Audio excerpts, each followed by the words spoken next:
bien. ¿Ya ven la pantalla, muchachos?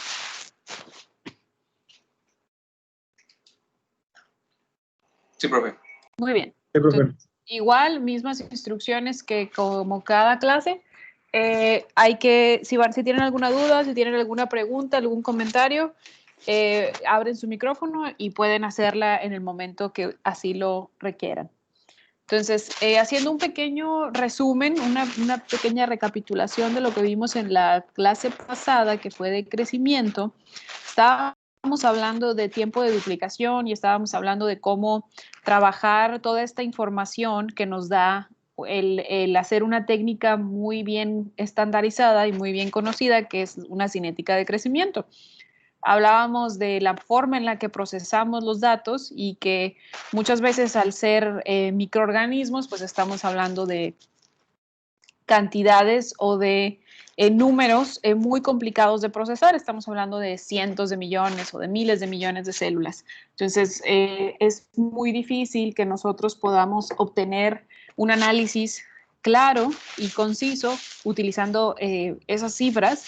Entonces, lo que hacemos es bajarlo a un nivel que nosotros podamos procesarlo utilizando, en este caso, en lugar de una escala aritmética, una escala logarítmica. Entonces, hablábamos del origen de todas estas expresiones matemáticas y de su relación con el comportamiento ya graficado de todos estos datos que podemos obtener. Entonces, al nosotros utilizar una escala logarítmica, el comportamiento que vamos a ver de nuestros datos es el de una recta. Específicamente en la fase exponencial. Y al ser una recta, matemáticamente podemos analizarla también. Y es por eso que hacemos la relación de el crecimiento exponencial con la ecuación de la recta. Cada elemento de la ecuación de la recta es un elemento que nosotros también podemos aplicar y podemos, en dado caso, sustituir o despejar de nuestra gráfica de crecimiento en fase exponencial. Y gracias a estas fórmulas nosotros podemos obtener información ya sea de nuestra gráfica o de nuestra base de datos. Entonces hablábamos de las particularidades de los tiempos de duplicación de algunos microorganismos y cómo hay algunos que tienen tiempos de duplicación muy cortos, como E. coli, y hay otros que tienen tiempos de duplicación extremadamente largos. Entonces, como siempre hablamos aquí en Biotech Industrial, las particularidades, las características de cada microorganismo nos ayudan a nosotros a saber aprovecharlo, a saber de qué manera vamos a trabajar con él, si es que nos conviene trabajar con él y en qué etapa sería la ideal para poder aprovecharlo al máximo. Entonces, toda esta información, como les he dicho, son conceptos básicos de microbiología. La evaluación y la aplicación de todos estos conceptos se hace en microbiología, pero una de las ciencias que integran la biotecnología industrial precisamente es la microbiología. Entonces tomamos esos elementos, los aplicamos a los procesos que nosotros estamos desarrollando y de esta manera es que convertimos a la biotecnología en una ciencia multidisciplinaria. Entonces, iniciamos con la parte microbiológica, seguimos con la parte bioquímica, agregamos química también y después pasamos a la ingeniería para hacer nuestros procesos a escala industrial. Entonces, esa es la esencia de ver todos estos conceptos y ver de dónde sale toda esta información. El que ustedes tengan herramientas para poder conocer a su microorganismo de tal manera que lo puedan aprovechar al máximo. Entonces, vamos a ver, son 3, 4 diapositivas más de cálculos que tienen el mismo fundamento, que es que ustedes conozcan que existen estas expresiones, de dónde salieron y cómo las pueden utilizar. Entonces, vamos a ver ahora la cinética microbiológica, pero en base a la tasa de crecimiento específico. La tasa de crecimiento específico se define con mu y si la queremos definir con palabras, sería la velocidad a la cual una población microbiana se duplica en un tiempo determinado. Como les he mencionado una y otra vez, todas estas expresiones están en base a nuestra fase exponencial. La fase que nos da más información es en donde podemos conocer más a fondo a nuestro microorganismo de interés. Entonces, si ustedes ven, ¿qué tal andan en cálculo y en ese tipo de disciplinas? Más o menos. No, no, Tomaré, nos asuste, profe. tomaré su silencio como un... Bien. Excelente, muy bien. Entonces, tomaré su silencio como un estamos dominando el cálculo. Entonces, mi pregunta va hacia, si ustedes ven esta expresión aquí, mu es igual a esto, ¿qué significa? O sea, ¿qué es lo que nos quiere decir esta ecuación aquí? ¿Reconocen algún elemento de esto? ¿Qué es esto? ¿O qué es esto?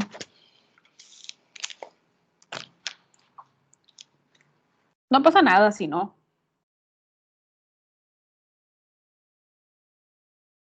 ¿Alguien se quiere animar a darnos una idea?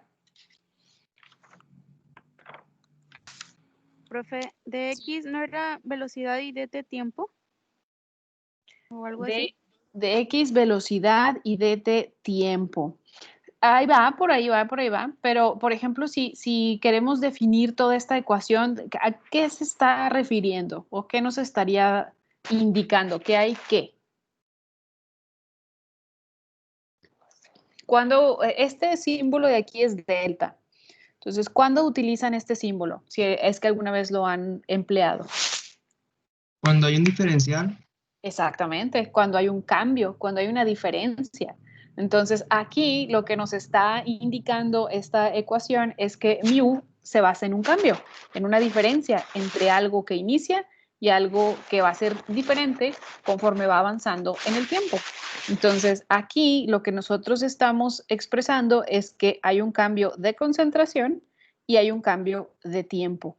Entonces, eso es lo que nos involucra esta expresión de este lado, que es una derivada de concentración sobre derivada de tiempo. Y esta expresión de aquí es la derivada de x.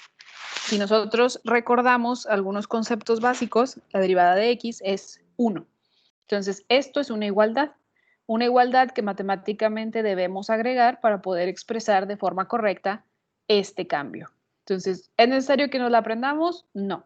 ¿Es necesario que la analicemos? De preferencia, sí, para que sepan qué significa y de dónde salen todos estos elementos.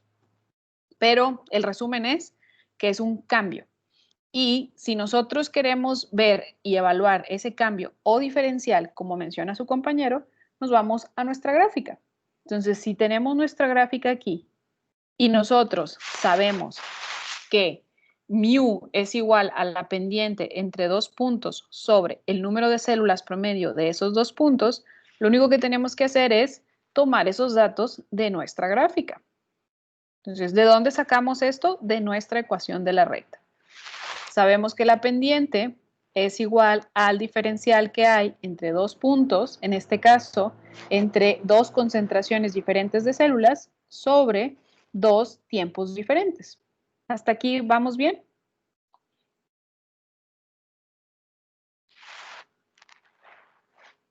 ¿Más o menos? sí, profe. Muy bien, entonces, recapitulando así rápidamente. Mu es la velocidad a la cual una población microbiana se duplica en un tiempo determinado, igual a la fase exponencial. Sabemos que la fase exponencial está dada por la parte que es una recta en una gráfica y que esa recta es igual a la pendiente. Entonces, matemáticamente hablando, mu es igual a la pendiente. Y si nosotros queremos determinar la pendiente se evalúa haciendo un diferencial entre dos puntos, en este caso concentración de células, y dos tiempos diferentes, en este caso graficadas en X. Entonces, si nosotros estamos tomando nuestros datos y estamos contando nuestras células en una cinética normal, vamos a tener una tablita como esta. Tenemos tiempo 0 con una célula. A la media hora tenemos 2 células. A la hora tenemos 4. A la hora y media tenemos 8 y así sucesivamente. Si nosotros queremos determinar la pendiente de estos datos, lo que vamos a buscar primero es dónde inicia la fase exponencial. Entonces, inicia a la media hora. ¿Por qué? ¿Por qué sabemos que aquí inicia la fase exponencial?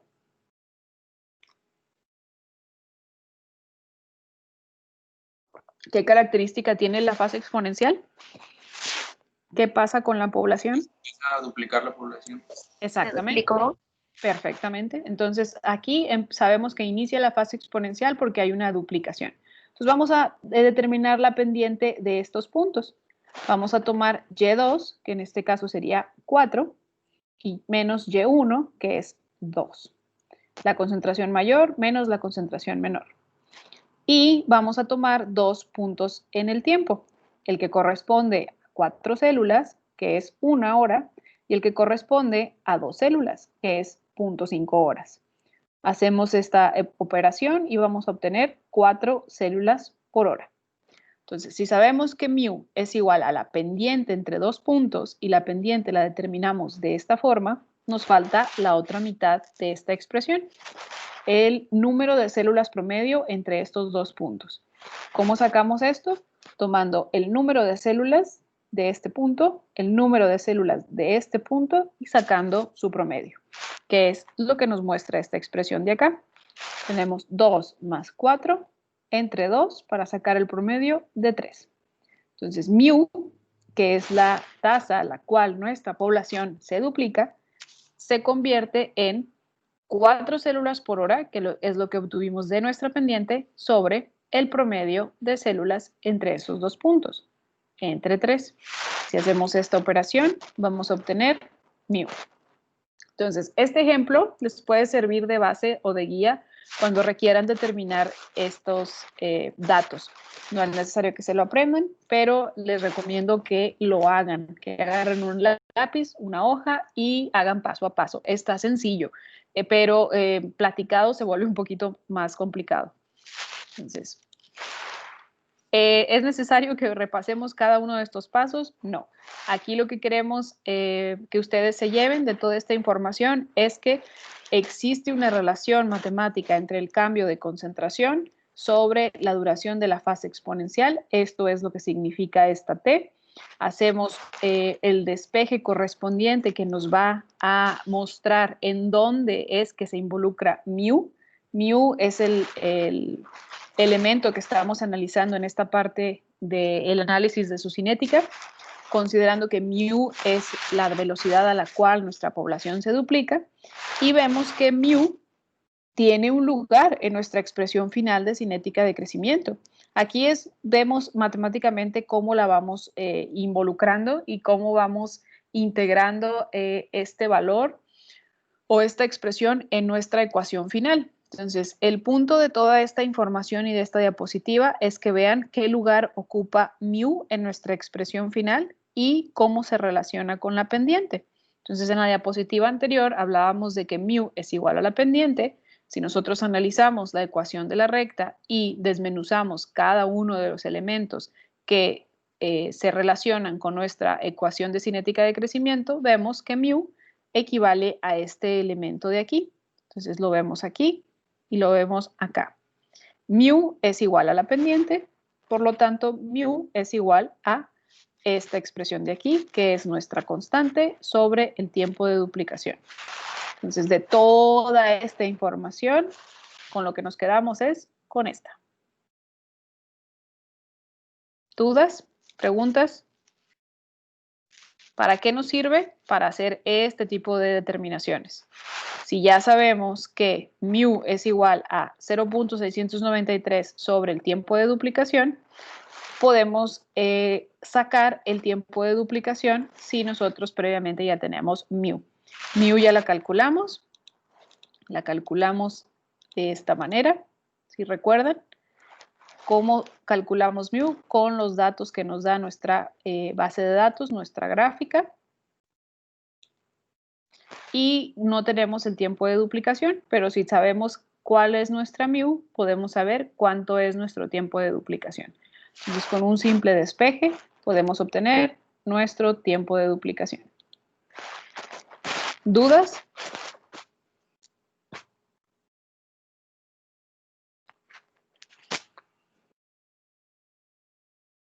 Les dejo que lo analicen, que hagan una digestión tranquila de toda esta información.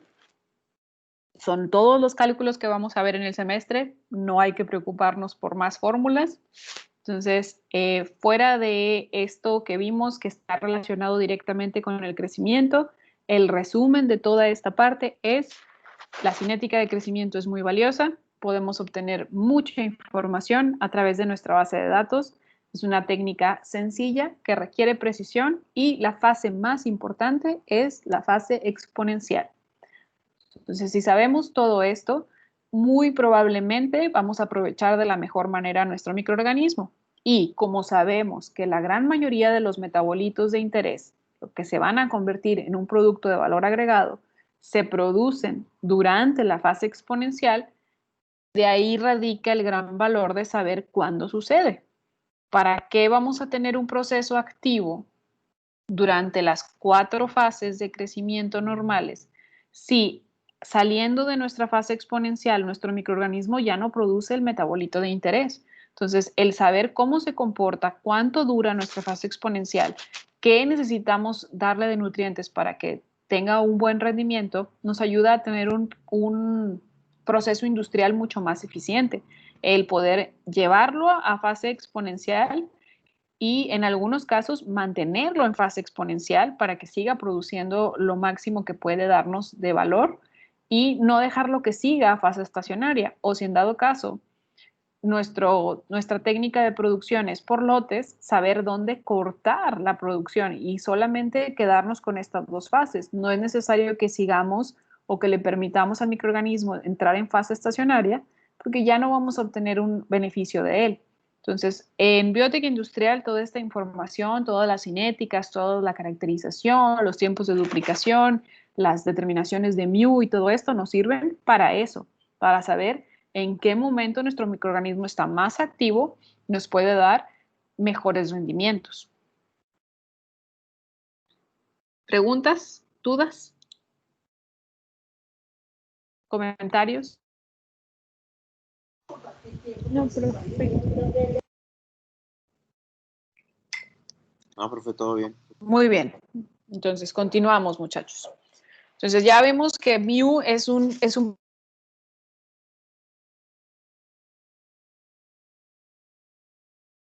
y muchas veces Profe, no se escucha. O bueno, yo no lo escucho. No, se le trabó. ¿Ahí ya me escuchan? Sí.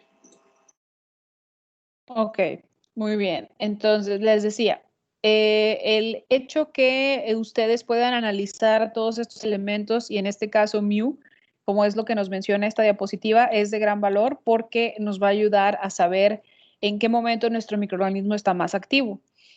Una cinética normal, típica, nos da 4 fases. La fase lag, la fase de aceleración o fase exponencial, la fase estacionaria y una fase de decline y una fase estacionaria y de muerte. Entonces, como pueden ver aquí, la fase lag sabemos que es nuestra fase de adaptación y si recordamos la definición de mu, que es la velocidad a la cual una población se duplica, ¿a cuánto equivaldría mu en esta fase? Les pregunto. ¿A 0? A 0, exactamente. No hay crecimiento, no hay duplicación. Apenas estamos nosotros evaluando nuestro ambiente, evaluando nuestros nutrientes y adaptándonos y creciendo en masa, más no en número. Cuando entramos a nuestra fase exponencial, que inicialmente es nuestra fase de aceleración, entonces aquí nuestra mu es menor a la mu máxima, porque apenas empezamos a crecer, apenas empezamos a duplicarnos.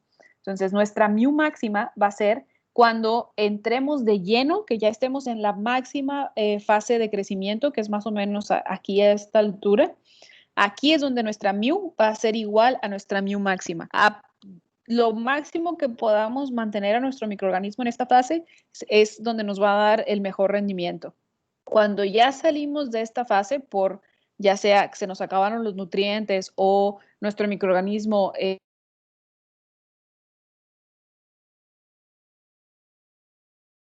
de las condiciones óptimas, entonces nuestra mu se empieza a modificar.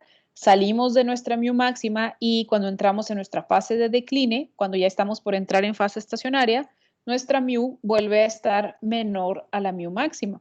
Pero ahora ya no es porque nos estamos adaptando, sino es porque ya estamos en una fase de inicio de muerte. Entonces entramos a fase estacionaria, ya no hay crecimiento, ya no hay duplicación, ya nuestros nutrientes están terminando, nuestra vida metabólica está en decadencia y finalmente vamos a entrar a nuestra fase de muerte, en la cual nuestra mu inicia siendo igual a 0 y eventualmente cuando ya no hay microorganismos, sabemos que nuestra mu va a ser menor que 0. ¿Sí queda claro esta parte? ¿Tiene lógica para ustedes?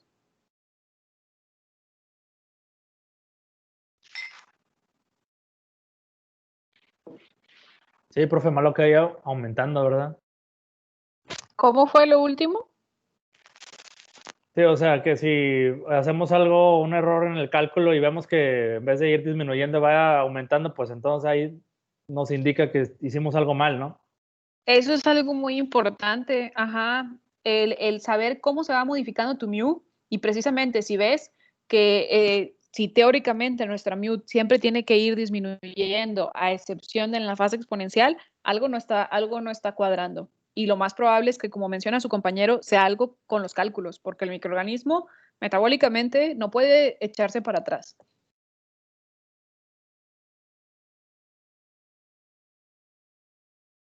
Bastante buena. Hay que estar al pendiente de todos esas variaciones que nos indican que el proceso de cálculo puede estar equivocado. Entonces, sí, efectivamente. Existen métodos, muchachos, también que nos ayudan a monitorear las cinéticas o las estimaciones de biomasa. No necesariamente todo lo hacemos con el espectro, si bien es nuestro método de elección, existen otros también que vamos a ver a continuación. Entonces, el método, la selección del tipo de monitoreo se basa en diferencias que pueden ver aquí numeradas. La número 1 es la propiedad de la biomasa. Si se trata de un crecimiento que es filamentoso o tiene partículas y de la edad del cultivo, ¿en qué fase lo vamos a seleccionar? También otra característica son las propiedades del medio. Existen medios que son muy viscosos, medios que son muy oscuros, a veces muy turbios o que tienen presencia de sólidos o materia disuelta. Entonces, estas características, ¿cómo creen ustedes que afectaría el tipo de método seleccionado? O sea, ¿podríamos nosotros emplear el espectrofotómetro para un medio de cultivo que tiene sólidos en suspensión?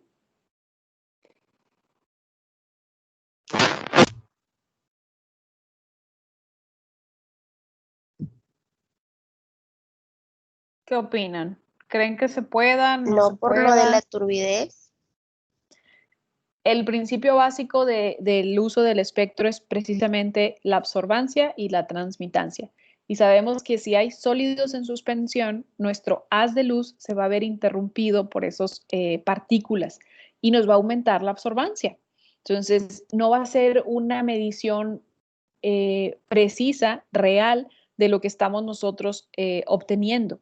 Va a ser un error que vamos a ir arrastrando conforme vayamos haciendo nuestras mediciones y como no siempre vamos a tener la misma cantidad de partículas, nuestro grado de error va a ir aumentando. Entonces, el hecho de que tengamos medios de cultivo complicados o a veces que nos impidan utilizar el espectro es cuando necesitamos voltear a ver otros métodos. También van a depender mucho de la precisión que nosotros requiramos emplear. Existen metabolitos o existen microorganismos que no requieren de procesos tan precisos. Hay algunos otros que sí, cuando por lo general estamos nosotros evaluando producción de enzimas o de anticuerpos o de algún producto de gran valor, ahí sí requerimos una precisión bastante grande. También la sensibilidad, hay algunos productos que se obtienen en muy pequeñas cantidades, entonces requerimos que los métodos sean lo suficientemente sensibles como para detectarlos, y la rapidez. Si tenemos todo el tiempo del mundo y nada nos apura y nada nos funciona, pues entonces hacemos métodos que nos van a dar resultados dentro de 24, 48, 72 horas. Si podemos secar biomasa, la biomasa no se seca en minutos, se seca en horas. Entonces, si tenemos todo el tiempo y nuestro protocolo nos lo permite, entonces podemos utilizar este tipo de métodos que no son tan rápidos. La ventaja de utilizar un espectro, de utilizar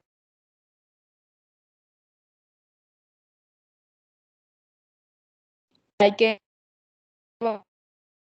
considerarlas, muchas veces ya las tenemos presentes de esta manera. Nosotros ya nuestra experiencia, nuestra forma de trabajar ya está, ya las evalúa hasta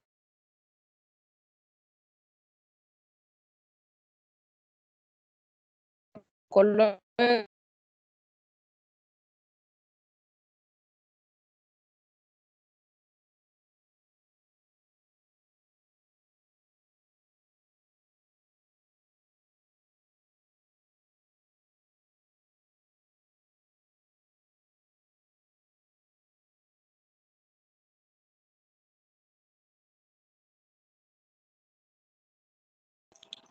A ver, ya regresé, muchachos. ¿Ya me escuchan de nuevo? Sí, Sí, profe. profe. Sí, maestra. No, mal día para el internet. Y lo más triste es que estoy hable y hable y no me están escuchando. Entonces, no sé hasta dónde me escucharon, pero el punto que les quería decir de esta diapositiva era que normalmente no evaluamos estos puntos de forma consciente. La mayoría de las ocasiones lo hacemos ya de forma inconsciente. Nuestra experiencia como investigadores nos da las herramientas de evaluar todos estos puntos sin pensarlos como tal. O sea, ya al diseñar nuestro protocolo ya los tomamos en consideración, pero se deben de tomar en consideración para poder seleccionar el método correcto. Se dividen en dos grandes ramas. Uno son los métodos directos y otros son los métodos indirectos. Los métodos directos son aquellos que se basan en la medición del número de células o de masa celular. Y los indirectos son aquellos que nos van a evaluar productos o metabolitos resultantes de una reacción de nuestro microorganismo. En el caso de los directos, son en el número de células, podemos hacer cuenta directa con el microscopio a través de cámaras de Neubauer, por ejemplo, o cuenta en placa haciendo uso de las unidades formadoras de colonia. En el caso de la determinación de masa celular, como les mencionaba, podemos hacerlo por peso seco, el cual obtenemos a través de una filtración o de una centrifugación, o el método más utilizado, que es utilizando la turbidez, haciendo uso de la densidad óptica de una densidad de una suspensión de células. En el caso de los métodos indirectos, estamos nosotros evaluando el resultado de una reacción, el resultado del consumo de un sustrato o de la formación de un producto. Por lo general, el consumo de sustratos son aquellos que se basan en los azúcares. Nosotros añadimos una cantidad conocida y evaluamos lo que nos queda, y en base a eso podemos saber cuánto se consumió y hacer un cálculo de cómo está nuestra población en base a esos resultados. También lo podemos hacer en base a formación de productos. Si tenemos una cierta cantidad de gases o de etanol producidos, eso nos puede dar una indicación indirecta de en qué estado está nuestra población. De los demás métodos, les comentaba a sus compañeros LBGs que el que nosotros elegimos en el laboratorio son las actividades enzimáticas. Por lo general, si no podemos hacer estos métodos, que son los de elección, si no podemos hacer conteo de células o masa y tenemos que irnos por uno de estos, el que elegimos es actividad enzimática. Son técnicas que están muy bien estandarizadas, son relativamente baratas y hasta cierto punto podemos llevarlas a ser cuantificables. La gran mayoría son cualitativas o semi-cualitativas. Entonces ahí nos da un poquito nos mete un poco de ruido la determinación, pero como una opción secundaria a estas, la determinación de actividades enzimáticas es bastante buena. En el caso de los métodos directos, en la medida del número de células, como les mencionaba, se puede hacer con cuenta directa al microscopio, contando células totales, o con cuenta en placa, contando solamente aquellas células viables, o con equipos como el contador Coulter o el Coulter Counter. ¿Alguno de ustedes sabe en dónde se utiliza este tipo de equipos?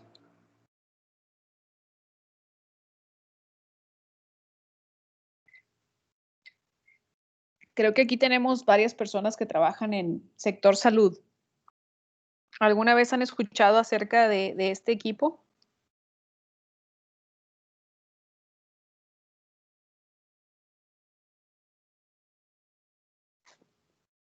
¿No?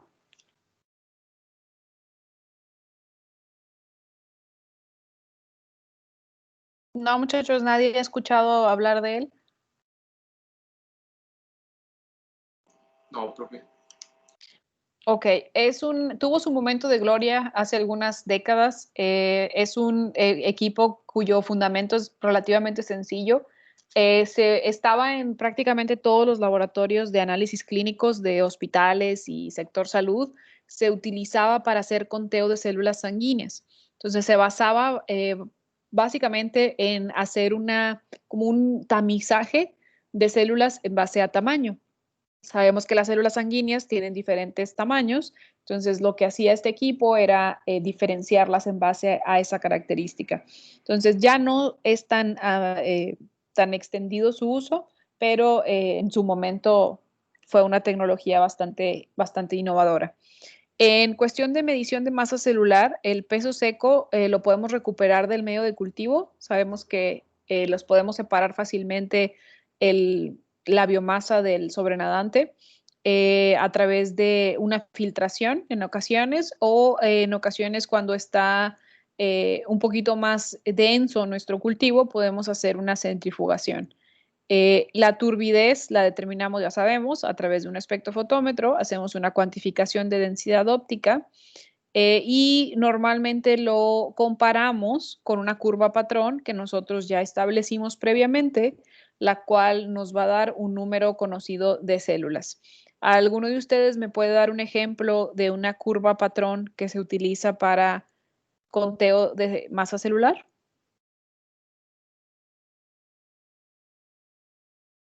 Como QVPs ya casi egresados, ¿qué curva me pueden dar de ejemplo de que nos relacione absorbancias con número de células?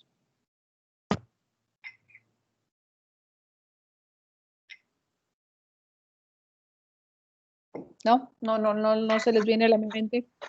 La curva de calibración. ¿De, de cuál? ¿Cómo se llama? ¿O cómo se hace esa curva? Por espectro. Ajá, muy bien. ¿Y te acuerdas cómo se llama? No, no me acuerdo. ¿La preparaste alguna vez, la curva? ¿O nada más hiciste las lecturas? Me acuerdo que en analítica lo hicimos, pero no me acuerdo cómo, pero sí leíamos las absorbancias y todo eso. Ok, bueno. ¿Alguno de sus compañeros se acuerda de qué hicieron en esa ocasión? Más o menos les recordó un poco su compañera, ¿no? Bueno, la curva que normalmente se utiliza es la escala de McFarland. La escala de McFarland nos relaciona absorbancia con el número de células y se prepara con cloruro de bario y con ácido sulfúrico. Entonces, ninguno de los dos elementos tiene que ver con microorganismos, pero el sedimento que se forma a través de la reacción de estos dos compuestos tiene una similitud bastante cercana con el sedimento que nos da un cultivo de E. coli. Entonces, es una curva patrón que se utiliza ampliamente en los laboratorios para relacionar densidad óptica con número de células. Entonces, esta es una cámara de Neubauer, me imagino que las conocen. ¿Las han utilizado, muchachos, alguna vez?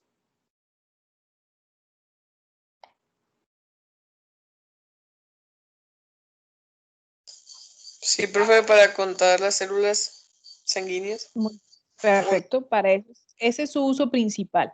Pero también las podemos utilizar para contar células como levaduras. Las levaduras o las esporas de los hongos son lo suficientemente grandes para poder diferenciarlas con nuestro ojo.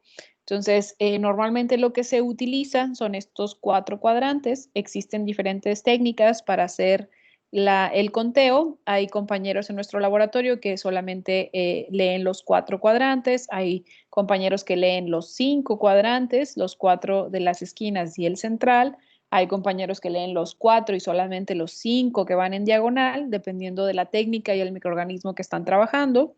Tiene como ventajas que es relativamente rápido el conteo, mientras más experiencia vayamos adquiriendo y más familiaridad tengamos con este tipo de técnicas, pues obviamente la rapidez va a aumentar. Existen limitaciones, no se distinguen las células vivas de las muertas, eso también se los puedo decir que se da con la experiencia, podemos ya empezar a distinguir algunas diferencias conforme vamos trabajando con este tipo de mecanismos. Las células pequeñas son difíciles de distinguir, definitivamente. No podemos contar bacterias ni de chiste con esta técnica. ¿Se requiere tiempo y habilidad? Sí. ¿Se pueden adquirir? Claro. ¿Se requiere un microscopio de contraste de fases si las células no están teñidas? Esto para mí es relativo. En la experiencia que tenemos nosotros en el laboratorio, no tenemos un microscopio de contraste de fase y podemos hacer nuestras lecturas bastante bien, de forma bastante confiable. No es un método bueno para suspensiones muy diluidas. Se recomienda que las suspensiones tengan una concentración arriba de 10 a la 6.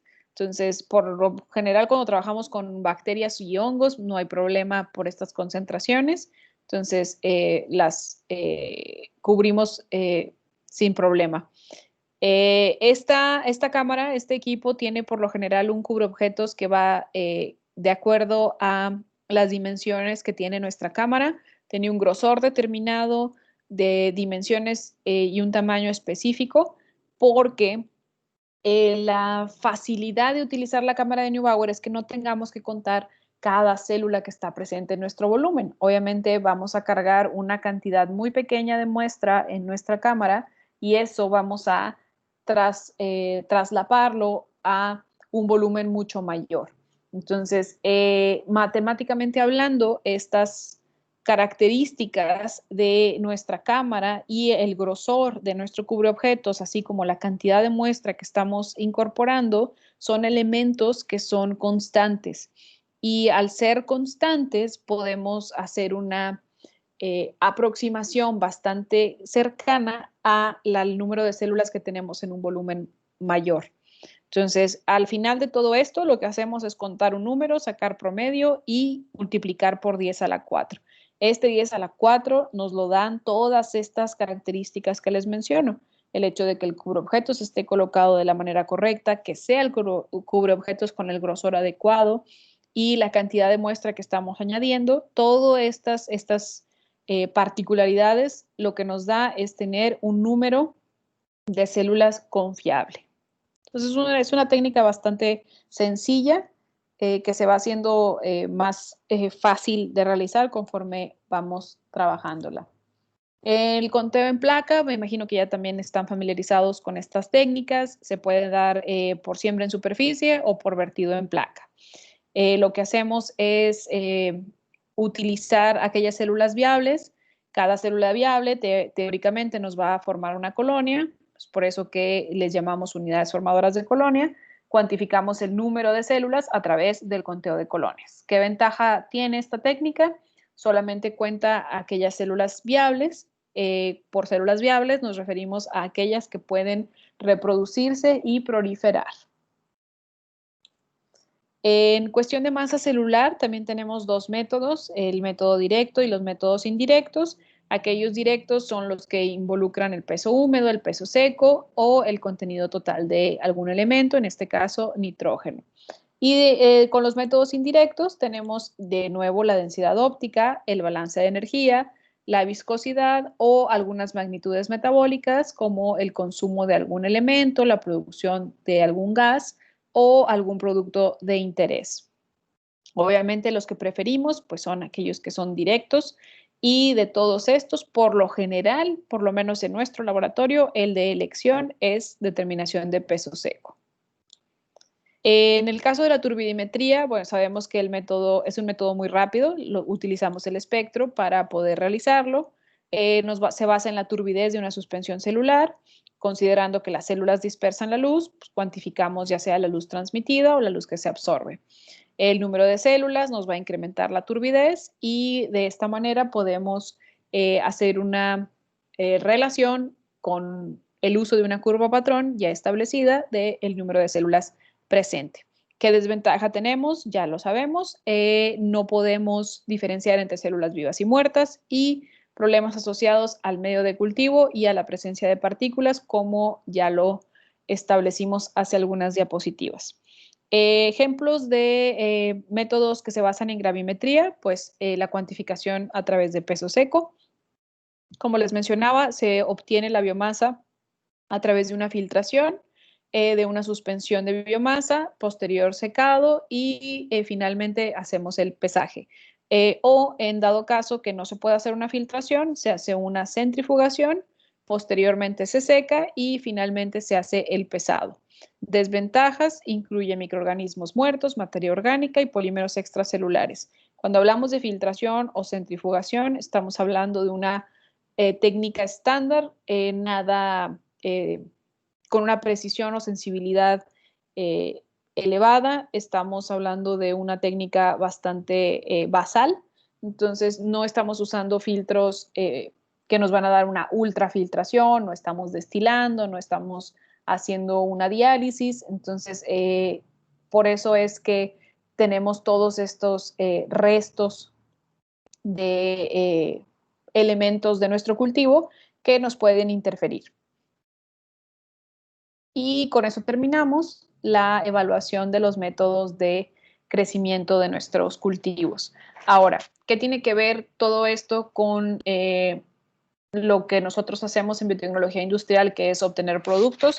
Precisamente lo que les mencionaba, que la etapa o la fase de crecimiento que está por lo general más relacionada o más directa con la producción de algún producto o metabolito de valor agregado es la fase exponencial. Entonces, existen diferencias entre el tipo de metabolito que se produce y el tipo de crecimiento que tiene el microorganismo. Entonces, hay algunos que están asociados al crecimiento, hay algunos que están parcialmente asociados al crecimiento y hay algunos que no están asociados al crecimiento. Entonces, vamos a ver en estas últimas diapositivas de la presentación a qué nos referimos con esas tres características particulares de cada tipo de crecimiento. Entonces, en el caso de los metabolitos primarios, son esencialmente los mismos para todos los seres vivos, son necesarios tanto para el crecimiento como para el mantenimiento celular. Como les mencionaba, están asociados al crecimiento. Su producción máxima ocurre lógicamente en la fase logarítmica del crecimiento. Si están asociados al crecimiento y la fase logarítmica o exponencial es la fase en la cual más crece el microorganismo, lógicamente va a tener una mayor producción de metabolitos primarios en esta fase. Algunos ejemplos de los metabolitos primarios más importantes son aminoácidos, nucleótidos, proteínas, lípidos, carbohidratos o vitaminas. Como pueden ver, son moléculas necesarias para la vida, son necesarias para el crecimiento y necesarias para el mantenimiento de la célula. Algunos otros metabolitos primarios también funcionan como intermediarios. Algunos ejemplos son los ácidos orgánicos o algunos alcoholes como el etanol y el butanol. Los metabolitos primarios los utilizamos como macromoléculas, como ya ven aquí, son necesarias para la vida. Cada una puede surgir de precursores inorgánicos o de moléculas más pequeñas, pero como pueden ver son moléculas de gran valor. Y aquí es el ejemplo ya graficado de lo que les menciono. Entonces, en el caso de los metabolitos primarios que están asociados al crecimiento, su formación es consecuencia directa de la degradación de fuentes de de carbono para obtener energía. Y algunos ejemplos de este grupo son, por ejemplo, el etanol. Entonces, esta gráfica de aquí nos resume toda esta información que hemos mencionado en estas diapositivas. Si nosotros tratamos de analizar este texto y nos dice que los metabolitos primarios asociados al crecimiento son consecuencia directa de la degradación de una fuente de carbono para obtener energía, esto lo podemos ver claramente aquí en esta gráfica. Tenemos una fuente de carbono, como pueden ver esta línea celeste es azúcar. Tenemos una fuente de carbono en grandes cantidades al inicio de nuestro experimento. Tenemos una densidad celular muy baja porque acabamos de inocular nuestro matraz. Entonces, si ven aquí cómo va creciendo nuestro microorganismo, cómo va creciendo nuestra población y a su vez cómo va disminuyendo nuestra fuente de carbono. Entonces, es inversamente proporcional, como pueden ver, mientras va creciendo uno, va disminuyendo el otro. Entonces, esta línea verde que ven aquí es nuestro metabolito. En este caso, el metabolito es alcohol y como pueden ver, el comportamiento está directamente asociado al crecimiento. Conforme va creciendo nuestro microorganismo, va consumiendo los azúcares, va produciendo el metabolito de interés. ¿Sí queda claro? Sí, profe. Muy bien, entonces ese es un ejemplo de un metabolito primario asociado al crecimiento. Entonces, ¿dónde aquí va a tener su mayor producción? En la fase exponencial. Cuando nuestro microorganismo entre en su máxima fase de crecimiento, va a tener su máxima producción de alcohol. Y si nosotros graficáramos nuestra mu, si sabemos que mu es la velocidad a la cual nuestra población se duplica, y lo comparáramos con la velocidad a la cual nuestro producto se sintetiza, tendríamos un comportamiento así como el que vemos aquí. Empezando con nuestras fases, si regresamos a nuestra gráfica, aquí va nuestra población creciendo, se va duplicando, llega a su máximo, se estabiliza y eventualmente muere. Y si relacionamos esta duplicación, esta velocidad de crecimiento con la velocidad de síntesis del producto, vemos que va directamente relacionado, de la misma manera se comporta que la velocidad de crecimiento. Mu está relacionada con el microorganismo y estas siglas están relacionadas con la cantidad de producto producido. Entonces, ¿sí queda claro?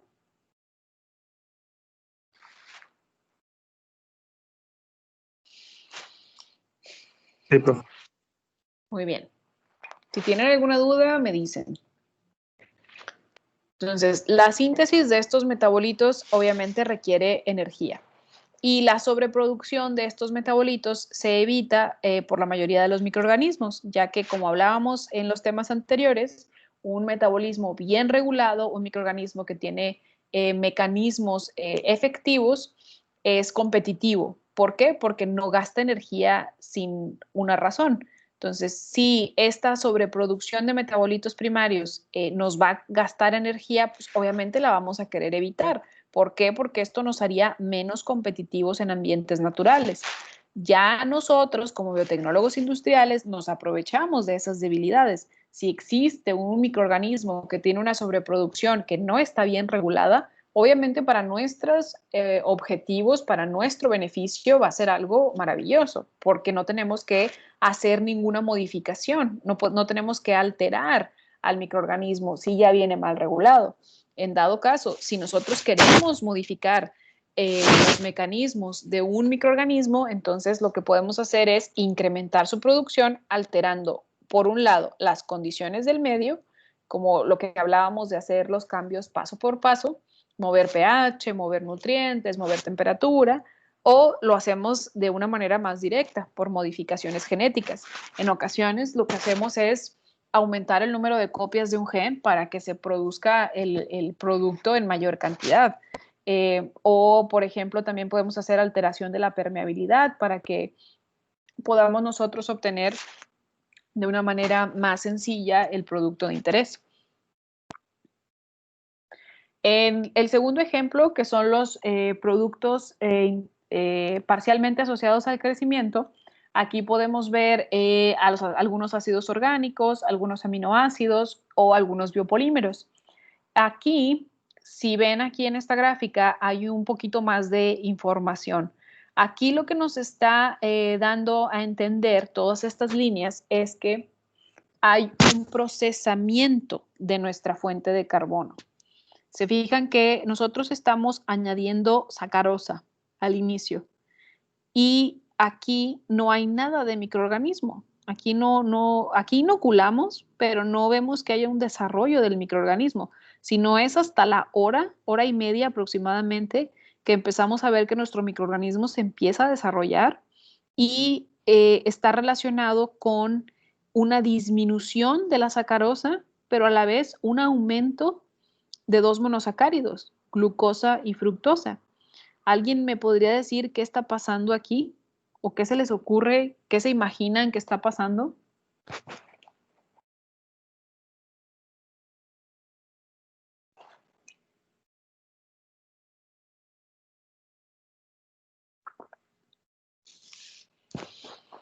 ¿Qué está pasando aquí con la sacarosa? Acuérdense, en metabolismo lo vimos. Nosotros vamos a utilizar monosacáridos de 6 y 5 carbonos para entrar en glucólisis, para entrar en vías de pentosas fosfato, para entrar en todas estas vías metabólicas que vamos a utilizar para obtener energía. Pero la glucosa o la fructosa no las obtenemos por lo general de forma libre. ¿Las obtenemos de qué manera? Degradando otros azúcares. Exactamente. Entonces, aquí lo que está pasando es que hay un proceso de degradación de este azúcar. No degradación como tal, digamos de procesamiento, de preprocesamiento. Entonces, nosotros vamos a primero, como microorganismos, vamos a romper esta sacarosa en los monosacáridos que yo voy a poder aprovechar para poder desarrollarme. Y eso requiere tiempo, no es inmediato. Tengo que activar mecanismos para poder que mis enzimas rompan esos enlaces y poder separar esos monosacáridos en moléculas que yo puedo aprovechar como microorganismo. Entonces, eso es lo que nos está indicando esta gráfica. Iniciamos con una fuente de carbono que inicialmente no puedo aprovechar, no tengo la maquinaria, entonces tengo que activar mis enzimas, eso es lo que estoy haciendo en este periodo, activo mis enzimas, ahora sí, ya separé mi sacarosa, ya tengo monosacáridos con los cuales puedo crecer. Ahora sí, empiezo a crecer, me empiezo a desarrollar conforme va aumentando mi fuente de carbono, va aumentando mi masa celular. Llega un punto en el que entro a fase estacionaria. ¿Por qué? Porque ya no tengo fuentes de carbono disponibles. Entonces, aquí la línea que nos falta evaluar es esta de aquí. Es un metabolito que está parcialmente asociado al crecimiento. ¿Y esto qué nos indica? Que no lo necesito para sobrevivir. No es de relevancia para mi supervivencia. Lo puedo utilizar como un intermediario para mis vías metabólicas. Entonces, por eso me empiezo a desarrollar, empiezo a crecer, me empiezo a duplicar. Ahora sí, empiezo a desarrollar intermediarios porque mis vías metabólicas ya están activas. Estoy metiendo glucosa a glucólisis, estoy metiendo fructosa vía de las pentosas y ahora necesito intermediarios. ¿Qué intermediarios voy a utilizar? En este caso necesito ácidos orgánicos. Entonces empiezo a producir intermediarios, pero yo ya me desarrollé, ya estoy activo, ya estoy creciendo. No necesariamente necesito ácido cítrico para iniciar mi crecimiento. No es un metabolito primario para mí. Es un metabolito que requiero cuando ya estoy desarrollado, cuando ya tengo mis funciones activas y solamente lo voy a utilizar como un intermediario. Entonces, si nosotros relacionamos la velocidad de crecimiento con la velocidad de producción, vemos que hay un desfase. No están completamente sintonizados porque no lo necesito. Lo que yo necesito para sobrevivir son estos de aquí, los que se desarrollan y los que produzco al mismo ritmo que como voy creciendo. Pero aquí yo ya crecí, yo ya me desarrollé, ya utilicé mis metabolitos primarios para llegar a este punto. Estos los necesito para seguir activo. Entonces, ese desfase no me simboliza un peligro para mi metabolismo. No me voy a morir si no produzco ácido cítrico, puedo producir otras moléculas, pero yo como microorganismo prefiero producir ácido cítrico y lo voy a producir cuando lo necesite, cuando ya mis rutas metabólicas estén activas y requieran la recuperación de intermediarios. Entonces, esa es la diferencia entre el primero y este tipo de crecimiento y de producción de metabolitos. Entonces, ¿son importantes? Claro. ¿Son necesarios para sobrevivir? No. ¿Los metabolitos primarios asociados al crecimiento? Sí. ¿Alguna pregunta, alguna duda?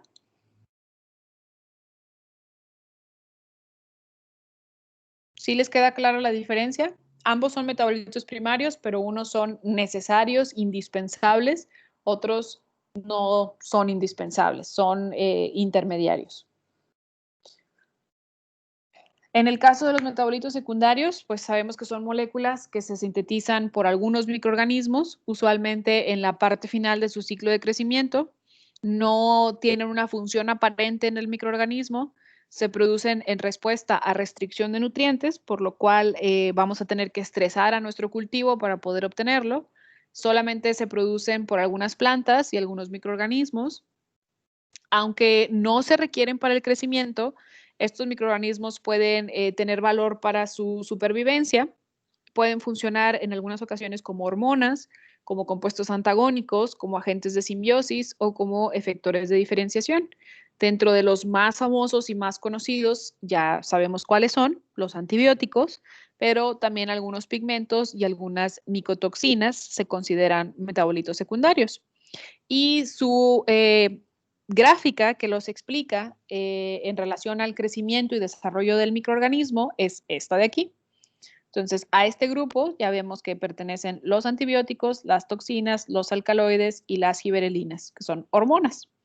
Entonces, si analizamos de igual manera nuestra gráfica, vamos a ver que tenemos una fuente de carbono, tenemos nuestro inóculo inicial, crecemos, nos vamos desarrollando, vamos consumiendo nuestro azúcar va disminuyendo conforme nosotros nos vamos desarrollando y totalmente desfasado, completamente fuera de tiempo, es que empezamos a producir nuestro metabolito secundario. En este caso es un hongo, sabemos que esta gráfica pertenece a un penicillium y vemos que no tiene una relación directa con el desarrollo de su biomasa, de su población. Entonces vemos que el cultivo crece, utiliza su fuente de carbono, su azúcar disponible y sino hasta el final de su fase exponencial, más o menos por aquí, que vemos que hay un desarrollo del metabolito. Entonces empieza más o menos por aquí a esta altura y vemos que el punto en donde ya nos interesaría a nosotros recuperarlo está más o menos aquí, que es saliendo de su fase exponencial. Entonces vemos que no hay una relación con su crecimiento. Y si relacionáramos la tasa de duplicación de la población con la tasa de producción de este metabolito, vemos que están completamente separadas. Una no depende de la otra, se producen porque el microorganismo puede hacerlo, no necesariamente lo necesita para sobrevivir, es una característica que algunos cultivos poseen.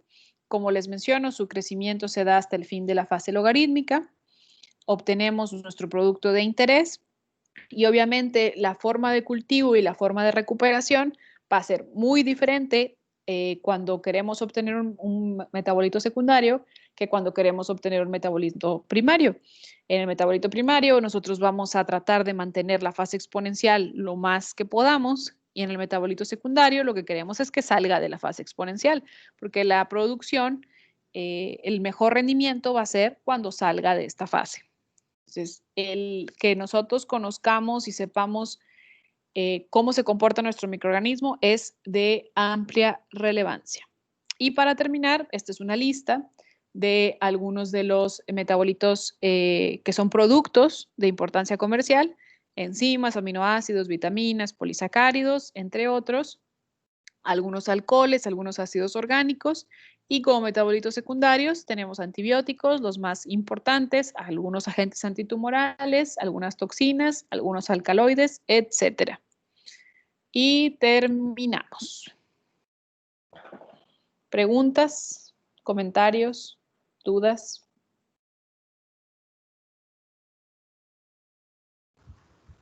Todo bien, profe.